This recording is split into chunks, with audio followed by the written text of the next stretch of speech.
Hi, everyone. Welcome back. We're in grade 5, unit 4, and we're doing the unit review. So these are the questions that your classmates or friends or neighbors have requested.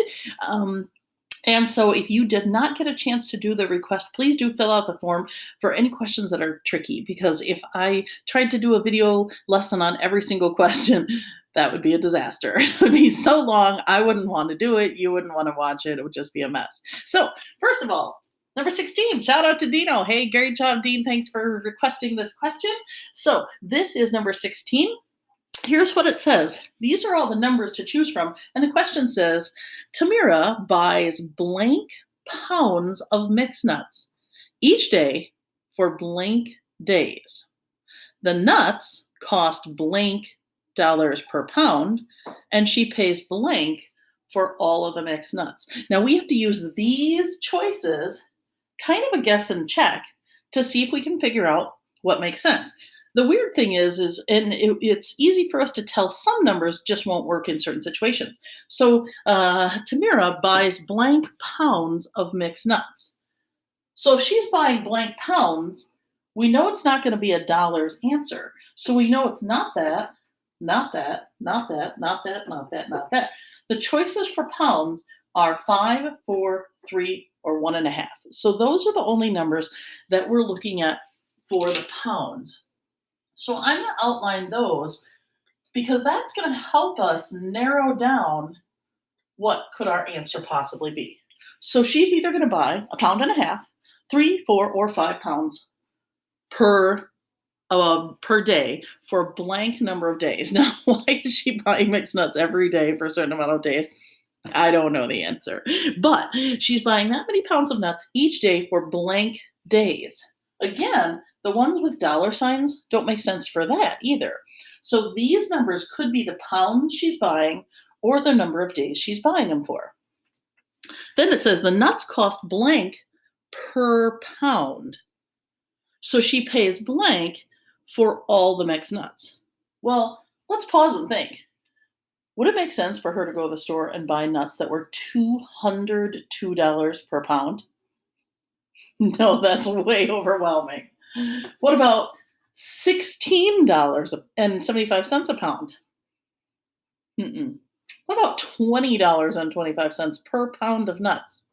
Those are not good prices. So we know that the per pound price has to be one of these. It has to be either $4.50 a pound, $3.20 a pound, $2.05 a pound. I'm going to make a table. When you don't know what to do, when you're stuck and you're choosing a strategy, remember, you don't have to choose a strategy if you don't just know what to do. The times when you're stuck is when you choose a strategy. I'm going to choose a strategy of make a table and see if that can help us. So pause a second and draw a table on your paper. Okay, so on my table, I wanted the number of pounds that she bought each time, the cost that she paid each time, then the number of days that she did it, and then her total cost. Now, it's a little bit, this making a table can help us, but another strategy that's really a strategy is guess and check. Sometimes if we start guessing, we'll notice some patterns, and then that can help us. So, number of pounds, I'm going to start with 1.5.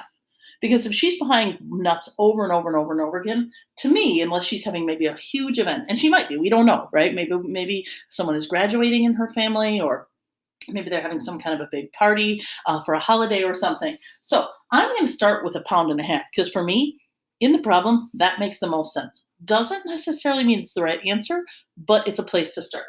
So I'm going to say she bought 1.5 pounds of nuts. Now, I'm going to look over here and say, I know for sure it's not that. Well, what about one of these smaller numbers? Nuts can be kind of expensive. So I'm going to choose the $4.50 per pound. Again, I don't know this. I'm just guessing.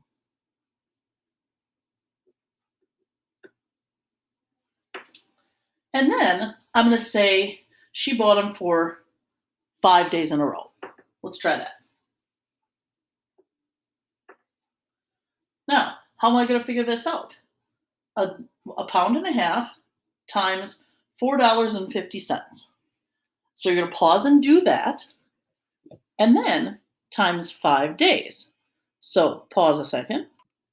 Okay, I'm using my phone, as you can see, because when we guess and check, I don't necessarily want you to spend 20 minutes on this problem.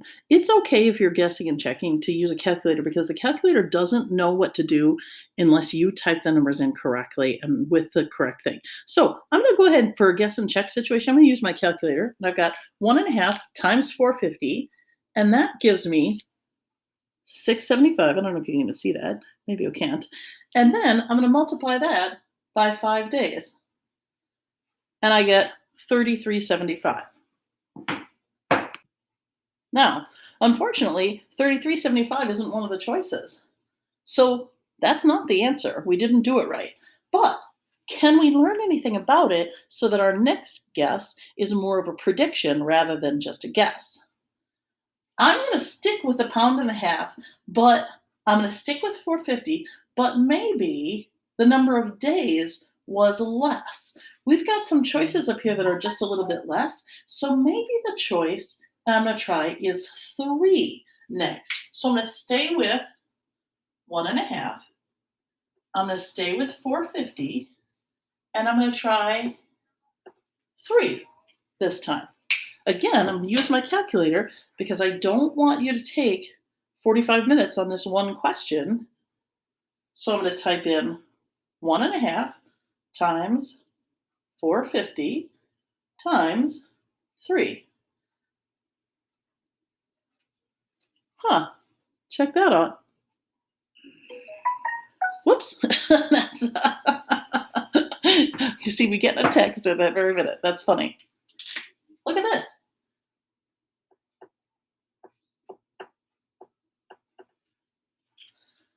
So, the idea of how to solve these problems that are kind of tricky like this is choose a strategy. Sometimes you can guess and check, that's okay. And then think about what can I learn from what happened the first time?